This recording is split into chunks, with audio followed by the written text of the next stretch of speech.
안녕하세요. 아이들이 어려워하는 수학, 별표 치는 수학만 쏙쏙 골라서 풀어주는 별표 타파 별타쌤 박지원입니다. 자, 제가요 지금 4차 산업혁명에 대한 이야기를 드리면서요 우리 아이가 어떤 능력을 갖춰야 되는구나 라는 거 지금 말씀드리고 있습니다. 네, 계속 첫 번째는요 기초 문해력에 대해서 말씀드리면서요 제가 첫 번째는 글에 대한 리터러시, 언어 리터러시는요 문해력, 그리고 수, 그리고 과학, 그죠? 과학에 대한 문해력, 그 다음에 ICT, 컴퓨터에 관한 거, 그 다음에 오늘은요 금융, 재정에 대한 문해력을 말씀드릴 거고요. 하나 더는요 문화적인 시민소양, 문화, 시민에 대한 능력, 리터러시 능력에 대해서 말씀드릴 거예요. 그래서 이렇게 6가지에서 끝나요. 네, 기초 문해력은 끝나는데요. 일단 그럼 오늘 금융 문해력에 대해서 말씀드리겠습니다. 자, 워렌 버핏, 빌 게이츠, 자, 세계 경제를 이끄는 이런 사람들 중에요 유대인이 굉장히 많은 거예요. 그래서 유대인이 굉장히 많은 이유가 뭘까 하는데요.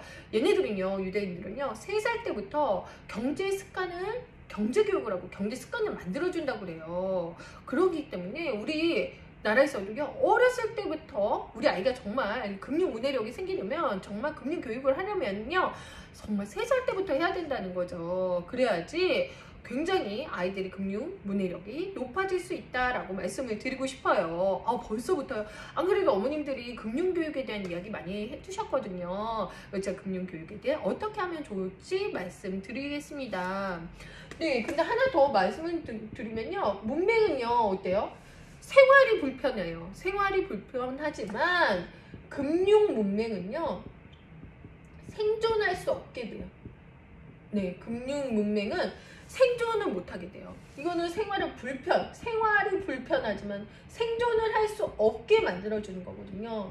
그리고 엄마 아빠가요 금융 문맹이면요 아이도 자연스럽게 교육받지 못해서 금융 문맹이 된다는 거죠. 그렇기 때문에 우리 이제 금융교육 한번 해보자 라는 마음으로 시작하셨으면 좋겠습니다. 첫 번째는요, 아이를 키우는데요 항상 부족함이 느껴지게 키워주셔야 돼요. 부족함. 요새는요 저는 사실 굉장히 깜짝 놀래요. 마트 가도요 아이가 막 이런 거 항상 엄마 아빠가 사주시는 거예요. 어느 정도 부족함을 느껴야 아이가 경제적으로 스스로 해결해야겠다는 의지가 생기거든요. 근데 부족함 없이 모두 준다면 이런 의지는 생기지 않아요. 그렇기 때문에 풍요롭게 장난감 사주지 마시고요.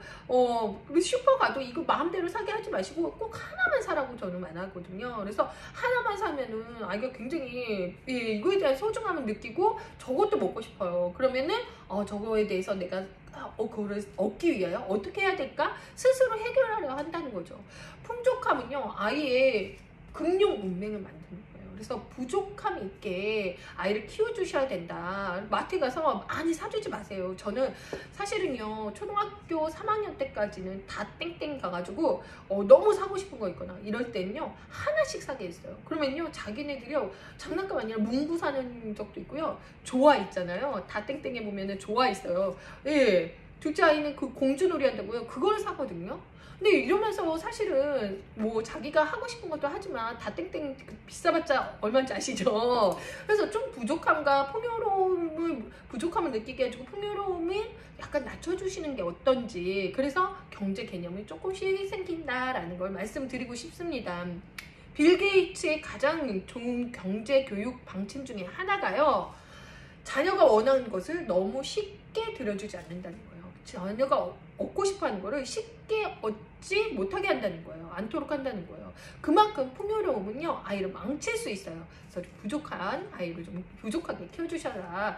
자, 그러면요 또 두 번째는요, 아까 제가 쉽게 얻지 못하게 한다고 빌 게이츠도 얘기했잖아요. 그것처럼 자녀에게 돈을 줄 때요, 돈을 줄 때 무조건 주지 마시라는 거예요. 어릴 때부터 내가 아무 조건 없이 주지 마시고 어릴 때부터 내가 일을 해야지 돈이 생기는구나, 그래야지 돈을 낭비하지 않는 습관이 돼요.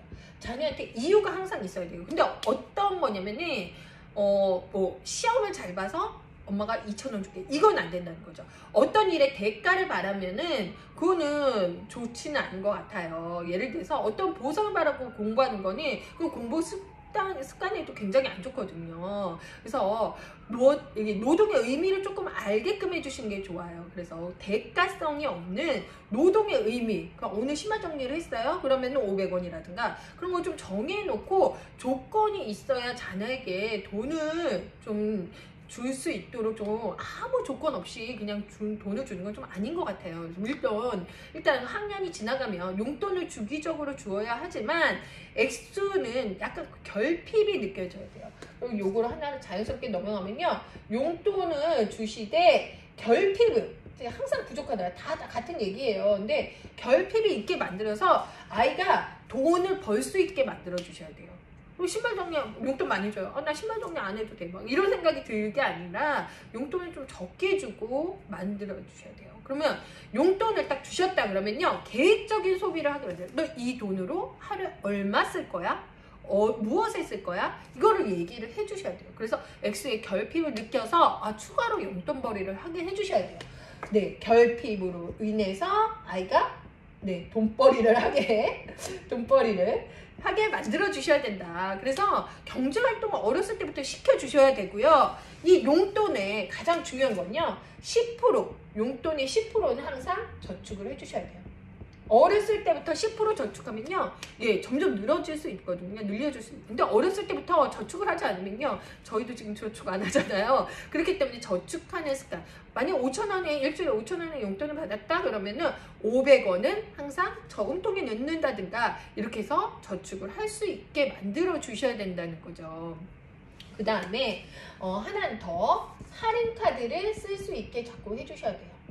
어린 아이 제 돈을 좀 내고 거스름돈을 받고 이런 훈련도 시켜주시면 좋고, 이제 초등학교다 그러면요, 사실은 이제 뭐 통신사에서 나오는 카드 있잖아요. 그러니까 저 같은 경우는요, 핸드폰 앱 다운받아서 제가 할인을 받고 아이는요, 제가 카드를 줬어요. 가족이니까 괜찮겠죠? 네, 관계자분들. 네, 그러면요, 이 아이는요, 뭐 간식을 사 먹거나 파리바게트, 이런 빵집을 갔다, 빵집을 갔다 이러면요, 거기서 할인 카드 꼭 내거든요. 그럼 할인이 얼마 됐다는 걸 알고서 그런 것들을 굉장히 기뻐하더라고요. 네, 편의점도 되고 할인되는 것들이 되게 많잖아요. 그래서 물건에 대해서 할인을 받을 수 있는 그런 구실들을 조금 찾아주셔라. 이런 것들이 다시 경제 교육이 되는 거거든요. 그래서 어렸을 때부터 결핍해야 되고 부족해야 되고 너무 쉽게 얻지 않게 해주셔야 돈에 대해서 더 소중하고, 그리고 그런 거를 좀 아끼는 습관이 생긴다. 제 아는 애 중에 엄마가 일을 하시다 보니까 이제 10,000원씩 놓고 온 거예요. 그랬더니 엄마 10,000원만이 입에 붙은 거예요. 엄마 10,000원만, 엄마 10,000원만. 10,000원이면 굉장히 큰 돈이거든요. 그래서 제가 어떻게 하면 될까요? 물어보시더라고요. 그래서 내가 그랬어요. 그 집에 술을 드시는 집이었거든요. 그래서 술병을 모으세요. 그래서 그거를 이 땡땡에 가서 병을 파세요. 무겁게 들고 가세요. 그랬어요. 무겁게 들고 아이랑 낑낑대고 여기에서 팔았어요. 그랬더니 얼마 나왔겠어요? 2,000원, 3,000원도 안 나오거든요. 20병에 그쵸? 그렇기 때문에 아이가 깜짝 놀라는 거예요. 이게 10,000원이 굉장히 큰 돈이구나. 만약에 뭐 술을 안 드시는 분들이라면 종이를 모아서 이 폐유지 같은 데 파는데 그렇게 멀지 않거든요. 거기 가서 한 번만 하면 돼요. 그거를 무겁게 낑낑 들고, 만약에 차를 타고 지하철을 타고 가면 가서 무겁게 들고, 이렇게 내가 힘들어서 이렇게 많은 부피를 했는데 딱 쟀는데 1,500원. 이거 좀 느끼게 해주셔야 돼요. 경제관념이 이미 무너진 친구들은요, 지금 다시 심어주지 않으시면 굉장히 힘들어요. 엄마가 여태까지 풍요롭게 장난감 사줬는데 엄마가 갑자기 안 사주고 너무 서운하거든요. 그것이 아니라 아이랑 지금부터라도 다시 시작해 주시면 좋다. 그래, 병 주러 다니세요. 그 다음에 6번째, 문화적인 시민 소양의 교육을 어떻게 해주시느냐. 사실은요, 문화적으로 문해력이 생긴다는 건 굉장히 풍요로운 삶을 누릴 수 있는 거거든요. 그럼 아이를 어떻게 키워주시냐면, 독자, 리스너, 그리고 갤러리에 가는 갤러리를 즐길 수 있는 아이로 만들어 주시면 되는 거예요. 독자 뭐예요? 책에 대한 즐거움을 충분히 느낄 수 있는 아이로 만들어 주셔야 돼요. 이 세 가지를 다 가지고 있는 친구들은요, 인문학적인 소양이 굉장히 뛰어난 풍요로운 삶을 살 수 있는 거잖아요. 자, 독서에 대한 방법적인 얘기는 제가 다른 채널에 말씀드렸죠. 그래서 독서에 대한 이야기는 이제 그만하도록 하겠습니다. 그 다음 리스너는 뭐냐면요, 음악에 대한 풍요로움이에요. 요새 트로트 열풍이에요. 네, 트로트 열풍이어서 막 아이들이 트로트를 굉장히 좋아하는데요. 저는 너무 안타까워요. 우리 클래식도 굉장히 좋고요, 국악도 굉장히 좋거든요. 너무 이렇게 편협된 음악만 듣다 보면요, 리스너에 대해서 굉장히 좀 소양이 작아지는 거죠. 비틀즈 음악을 좀 들려주신다든가, 정말 좋은 노래들 너무 많이 있거든요. 저는 사실은 국악도 굉장히 중요하다고 생각을 해요. 왜냐면요, 문화적인 시민 소양을 얻으려면요, 우리나라 문화를 사랑할 줄 알아야 돼요. 그러면 제가 좋은 채널, 네, 카톡 친구로 친구하시면 되거든요. 전통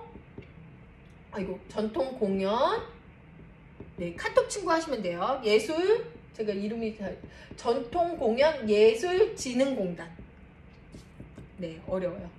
네, 전통 공연 예술진흥공단으로, 네, 카톡 친구를 맺으시면요, 네, 국악을 좋아할 수 있는 요소들을 굉장히 정보를 많이 주거든요. 그래서 지금 코로나 때문에 공연을 하지 못하지만 좋은 공연들도, 무료인 공연들도 많아요. 그래서 아이들의 전통적인 것들을 많이 알려주시면 굉장히 풍요로워진다는 거죠. 그래서 음악에 대한 다양한 경험을 좀 시켜주셔라. 클래식, 비틀스 이런 것들 많이 들려주셔라.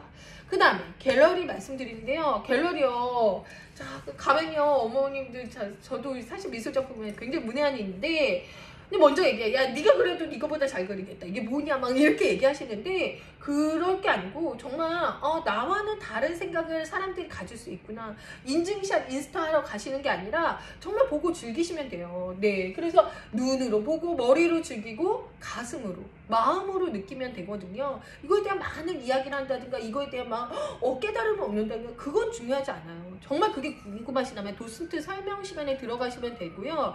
자, 눈으로 보고 머리로 느끼고 머리로 생각하고 마음으로 감정으로 느끼면 된다 이겁니다.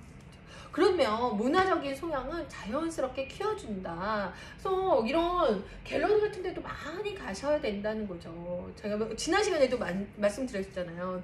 듣가 보기 많이, 네, 들으면 까먹고 보면 기억하고 만지면 이해하는 것처럼 많은 경험들을 조금 해보시는 게 굉장히 중요하다. 네, 제가 오늘 이 두 가지 말씀드렸는데요. 다음 시간은 역량에 대한 이야기 드립니다. 오늘 고민 해결되셨나요? 네, 그럼 발표